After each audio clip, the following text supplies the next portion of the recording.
નમસ્કાર દર્શક મિત્રો અને તાલીમાર્થીઓ, અધ્યાપન મંદિર અંતર્ગત પ્રોફેસર ઋષિરાજસિંહ ચુડાસમા આપ સૌને આવકારે છે. શિક્ષકની વાત કરવી છે ભાવિ શિક્ષકોની સાથે. આપ સમજી ગયા હશો કે હું શેની વાત કરું છું. T4 ની અંદર આપણે આજે વાત કરવી છે યુનિટ 2 ની એકમ 2 આપણે શરૂ કરેલું છે, જેમાં 2.1 આપણે પૂર્ણ કરેલું છે. 2.2 એમાં એક પોઈન્ટ છે કમ્પ્લીટ કરેલો છે આપણે. 2.2 ની અંદર બીજો પોઈન્ટ આજે શરૂ કરવો છે, જેમાં ખાસ કરી અને મુખ્ય નામ છે કે શિક્ષકની ફરજો અધિનિયમને આધારે. 2.2 ની અંદર મુખ્ય રીતે શિક્ષકની ફરજો, આપણે સૌને ખ્યાલ છે કે હક અને ફરજ એક સિક્કાની બે બાજુ છે. આપણે આની પહેલા જે શિક્ષકની ભૂમિકા જોઈ એમાં આપણે સૌએ જાણ્યું કે શિક્ષકનું માન સન્માન અને તેની એક નામના સમાજમાં કેટલી વધારે છે. તો જે પ્રમાણે સન્માન મળે એ પ્રમાણે ફરજોનું પણ પાલન કરવું ખૂબ જરૂરી છે. એટલે 2.3 ની અંદર ખાસ કરી અને આજે શિક્ષકોની ફરજો એના વિશે આપણે વાત કરવી છે. તાલીમાર્થીઓ, ભારતના બંધારણની અંદર આમુખની અંદર સમાજના ઘડવૈયા તરીકે શિક્ષક મુખ્ય સૂત્રધાર એમ માનવામાં આવે છે. એટલે ખાસ કરી અને બંધારણના અધિનિયમો પ્રમાણે આપણે શિક્ષકોની ફરજો જોઈએ, જે તમારા સિલેબસની અંદર ખાસ કરી અને કલમ નંબર 70 પ્રમાણે આપણે બંધારણમાં આર્ટિકલ 70 પ્રમાણે શિક્ષકોની ફરજો, જેમાં મુખ્ય રીતે આપણે જોઈએ તો સૌ પ્રથમ પ્રાથમિક શિક્ષકોની ફરજો. તાલીમાર્થીઓ, વન લાઇનર ક્વેશ્ચનની અંદર તમને પૂછાય કે શિક્ષકની ફરજો સૌ પ્રથમ ક્યારે પ્રકાશિત કરવામાં આવી, તો ખાસ કરી અને યાદ રાખવા જેવી બાબત કે મુંબઈ પ્રાથમિક શિક્ષણ અધિનિયમ, મહારાષ્ટ્રમાં બોમ્બેની અંદર મુંબઈ પ્રાથમિક શિક્ષણ અધિનિયમ 1947 ની અંદર 1947માં ખાસ કરી અને સરકારશ્રીઓ દ્વારા શાળાના શિક્ષકો માટે આ નિયમો અને આ ફરજો બનાવવામાં આવી છે. એટલે મુંબઈ અધિનિયમ પ્રમાણે આપણે કલમ નંબર 70 પ્રમાણે શાળાના શિક્ષકોની ફરજ જોઈએ તો સૌ પહેલા પ્રાથમિક શાળાના શિક્ષકોની ફરજ, કારણ કે આપણે જે એજ્યુકેશન ડિવાઈડ કરેલું છે પ્રાથમિક, હાઈસ્કૂલ અને હાયર સેકન્ડરી, તો એ પ્રમાણે સૌ પ્રથમ ફરજોની અંદર આપણે પ્રાઇમરી ટીચરની ફરજો જોઈએ, પ્રાથમિક શિક્ષકોની ફરજો. એક એક પોઈન્ટ વાઇઝ આપણે સમજતા જઈએ. ખાસ કરી અને વિદ્યાર્થીઓમાં કાર્યક્ષમતા અને અસરકારક શિક્ષણ પૂરું પાડવું તે પ્રાથમિક શિક્ષણનો મુખ્ય ફરજ છે. જે કોઈ વિદ્યાર્થીઓની કાર્યક્ષમતા છે, આપણે જેને કહીએ કેપેસિટી પ્રમાણે વિદ્યાર્થીઓને ખાસ કરી અને એક અસરકારક રીતે શિક્ષણ પૂરું પાડવું એ શિક્ષકની મુખ્ય ફરજ છે. તમે તમારા વ્યવસાયની અંદર જે જોડાણા છો એમાં ખાસ કરી અને તમારે તમારા વિદ્યાર્થીઓની કેપેસિટીને ધ્યાનમાં રાખીને, નોટ કેપેસિટી બલ્કિ કેપેસિટીને ધ્યાનમાં રાખીને, એટલે એની કાર્યક્ષમતા, શક્તિને ધ્યાનમાં રાખીને જ વર્ક કરાવવાની વાત બંધારણ કરે છે. આપણે એટલે જ પ્રોફેસર યશપાલજીને યાદ કરવા પડે. ભાર વિનાનું ભણતર જે સૂત્રના એક પિતા ગણાય છે, પ્રોફેસર યશપાલ, જેમણે ભાર વિનાના ભણતરનો કોન્સેપ્ટ આપ્યો છે કે નાના બાળકો જે છે એને એની કેપેસિટી પ્રમાણે, એની શક્તિ પ્રમાણે જ શિક્ષણ આપવું. એટલે ખાસ કરી અને પહેલી પ્રાથમિક શિક્ષકોની ભૂમિકામાં, એની ફરજોમાં ખાસ કરી અને એને કાર્યક્ષમતા પ્રમાણે, એની આવડત પ્રમાણે જ એને શીખવવું.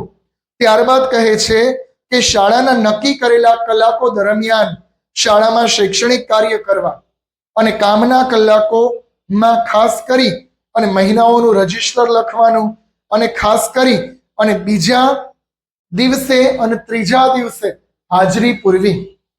મહિનાઓનું રજિસ્ટર મેન્ટેન કરવું અને જે કોઈ કામના કલાકો નક્કી કરેલા છે એટલે શાળાની જે કોઈ અવર્સ છે સ્કૂલ અવર્સ દરમિયાન આ અલગ અલગ કાર્યો કરવાના રહે છે.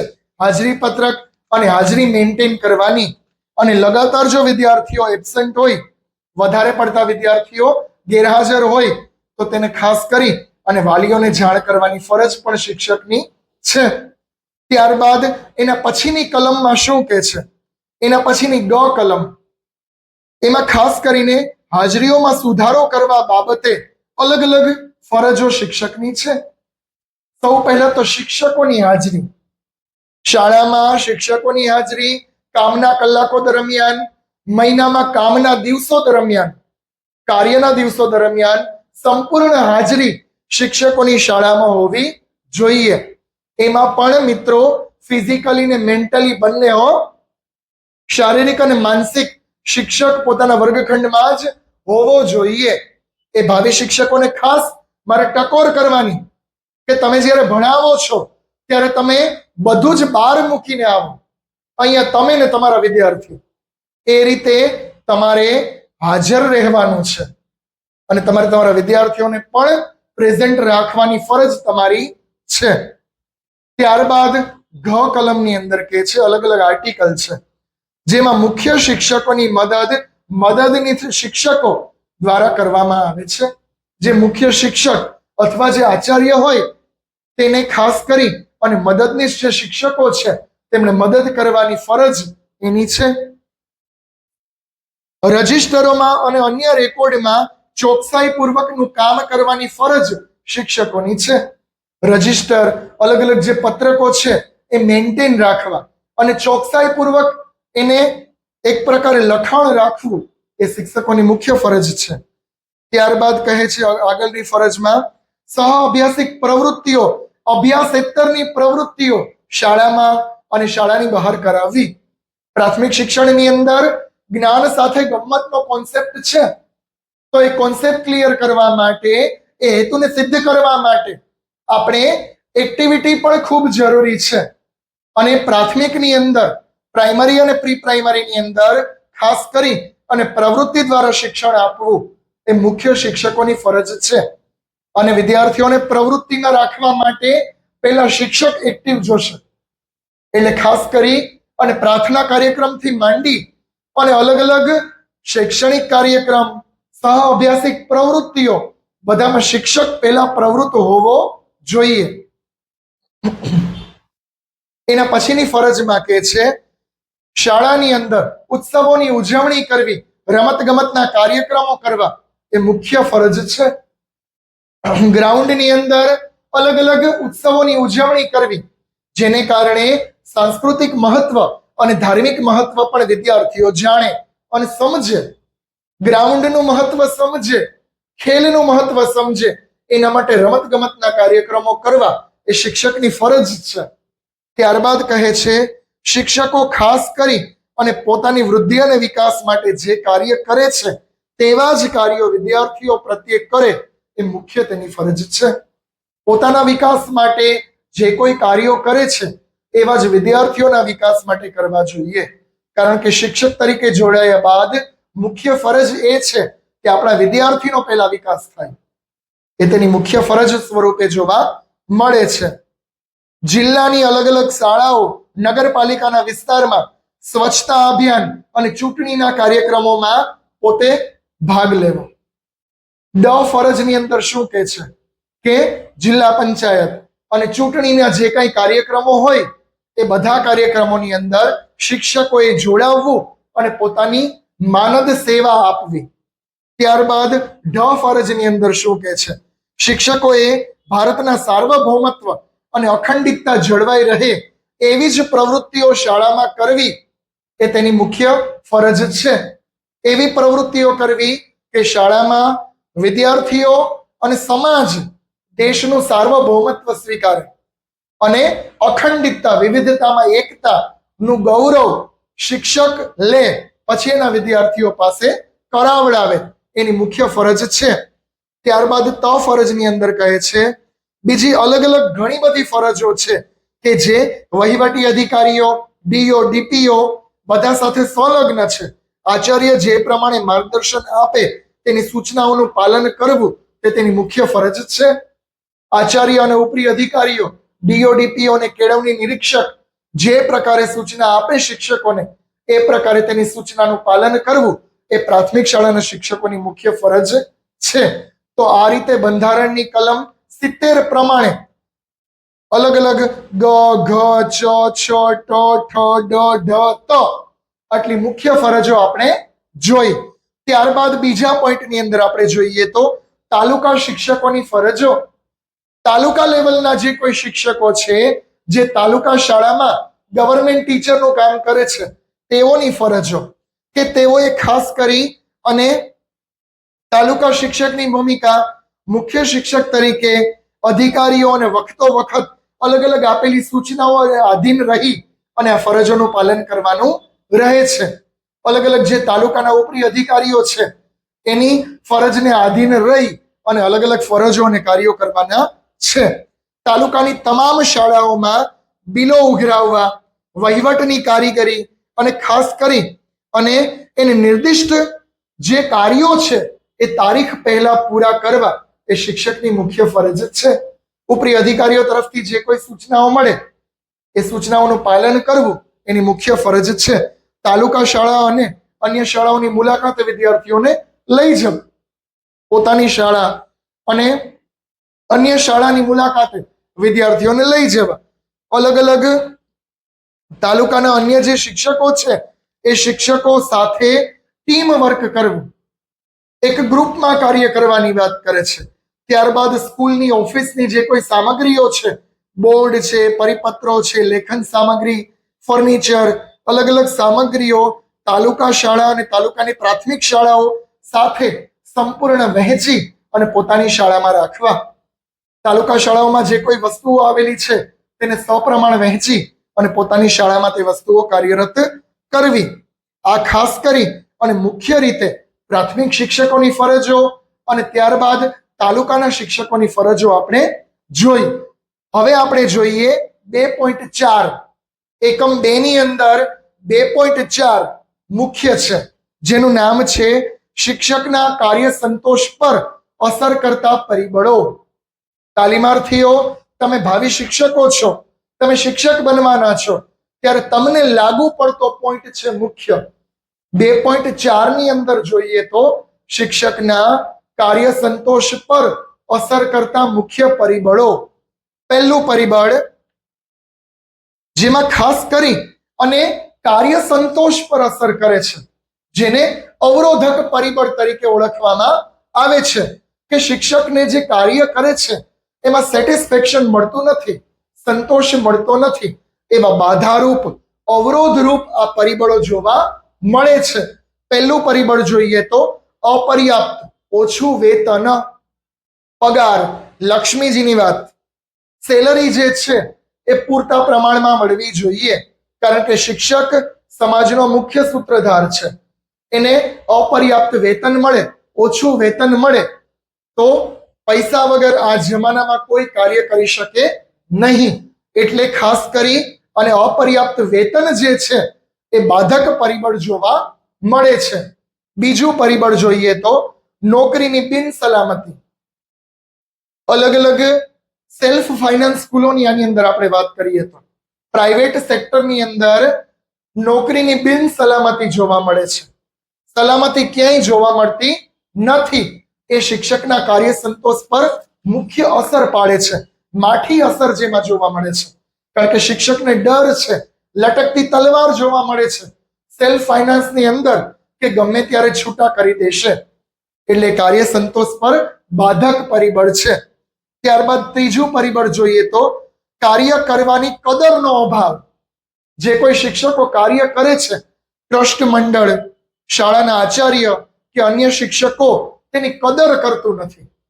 એટલે ખાસ કરી અને મોટિવેશન સમયે સમયે મળતું રહે તો શિક્ષકો પણ અપગ્રેડ રહે. એટલે એને માઠી અસર પહોંચાડે છે કદર ન કરવી તે. ચોથો પોઈન્ટ ઉચિત કાર્યની સોંપણીનો અભાવ. આચાર્ય અને ઉપરી અધિકારીઓની આ પોઈન્ટ છે કે ઉચિત કાર્યની સોંપણી કરવી જોઈએ સ્ટાફ મેમ્બર 10 હોય કે 15 હોય, બધાને કાર્યભાર, એક કાર્યનું ભારણ બધાને સરખું હોવું જોઈએ. તો તે ખાસ કરી અને એના સંતોષ પર અસર કરે છે. જો કાર્યભારની વહેંચણી અન્યાય સ્વરૂપે જોવા મળે તો શિક્ષક પોતાની ફરજ બજાવી શકતો નથી. એના પછી ઉચિત અને યોગ્ય નેતૃત્વનો અભાવ. શાળામાં આચાર્ય અને ઉપરી અધિકારી જે હોય એને જ આયોજન કરતા ન આવે, એટલે ઉચિત નેતૃત્વનો અભાવ, એટલે શિક્ષકો સરખી રીતે કામ કરી શકે નહીં. ત્યારબાદ કહે છે આચાર્યની જો હુકમી.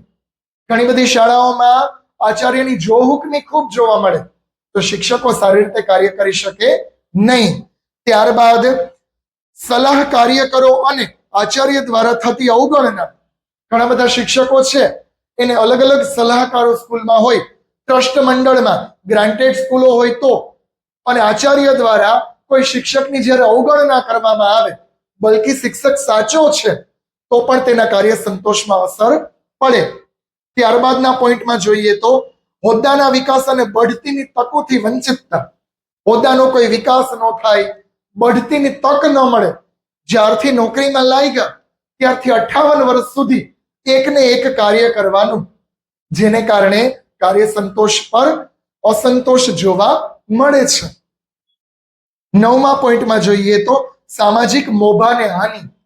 અત્યારે પ્રવર્તમાન સમયની વાત કરીએ તો આપણા સમાજની અંદર શિક્ષકનો જે માન મોભો હતો એમાં અત્યારે હાનિ પહોંચવા માંડી છે. તો તેને દૂર કરવું એક મુખ્ય જરૂરી છે. તો હાનિ પહોંચે એટલે શિક્ષક પોતાનું કાર્ય કરી શકે નહીં. ત્યારબાદના પોઈન્ટમાં જોઈએ તો શાળાનું બંધિયાર હવામાન.